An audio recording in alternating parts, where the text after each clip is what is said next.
The following video is of a clinical team meeting led by the occupational therapist. The purpose of the meeting is to discuss cognitive behavioral therapy for a client who has chronic fatigue syndrome. Drew Au, pharmacist. Dr. Gray, physician. Oprah, occupational therapist. Diesel Ernman, physiotherapist. Hi team, thanks for coming. As you know, we received a referral for a client that was just diagnosed with chronic fatigue syndrome. My student OT and I, we actually did a critical appraisal of the topic about cognitive behavior therapy and how it might be effective treatment for clients that have chronic fatigue syndrome. That sounds like evidence-based practice. But wait, before we start, where's Dr. Lowe? Oh yes, Dr. Lowe. I believe he's with Mr. Buckle. They were down in Colorado for the herbology conference. Oh, okay. But I believe their flight comes back today. If I'm not mistaken, I think they come back at 2:20.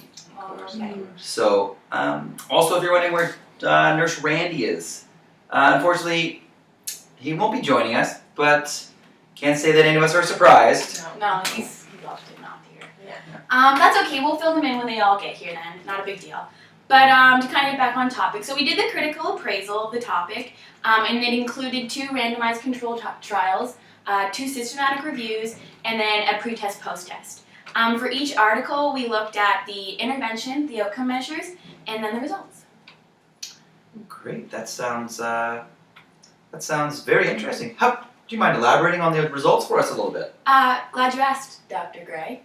The information was actually really quite fascinating. According to the research that was reviewed, cognitive behavior therapy is recognized as an effective treatment for adults that have chronic fatigue syndrome, and it's good for reducing symptoms and improving physical function.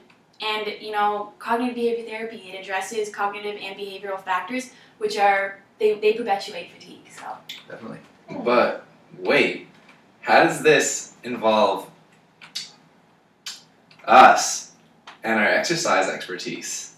Physiotherapist Diesel, it's not always just about you, okay? This is a collaborative team effort, so everyone's going to be involved.